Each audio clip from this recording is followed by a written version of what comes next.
అందరికీ శుభ మధ్యాహ్నం.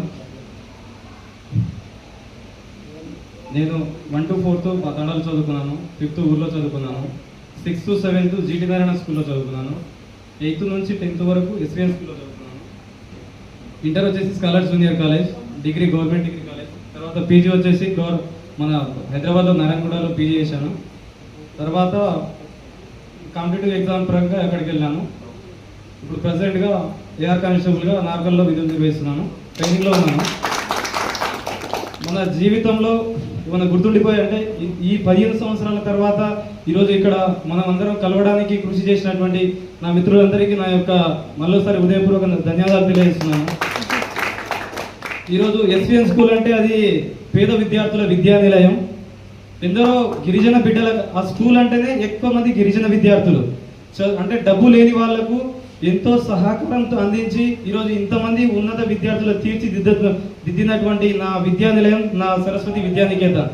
దాని ముందుండి నడిపించినటువంటి విష్ణువర్ధన్ సార్. అసలు విద్యార్థులకు ఫస్ట్ డబ్బులు లేవంటేనే ప్రతి విషయంలో అతి తక్కువ డబ్బులు కట్టించుకొని అతి ఎక్కువ నాణ్యతమైన విద్యను అందించిన విద్యా నిలయం నా సరస్వతి విద్యానికేతన్.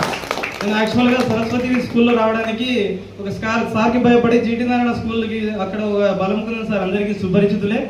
ఆయనకు భయపడి నేను యాక్చువల్గా జీటీ నారాయణ ఎస్విఎన్ స్కూల్కి వచ్చాను. మనకు అప్పుడు చదువు అనేది ఏందో, అసలు చదువు అవ్వడం కూడా చాలా తక్కువ. నన్ను చెప్పనివ్వండి.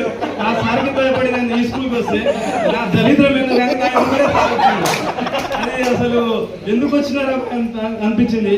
ఏంటంటే సార్ ఏం లేదు, స్కూల్లో చెప్తాడు, ఏంటంటే ఎంత చెప్తాడో అంతే ఎక్కువ కొడతాడు కూడా.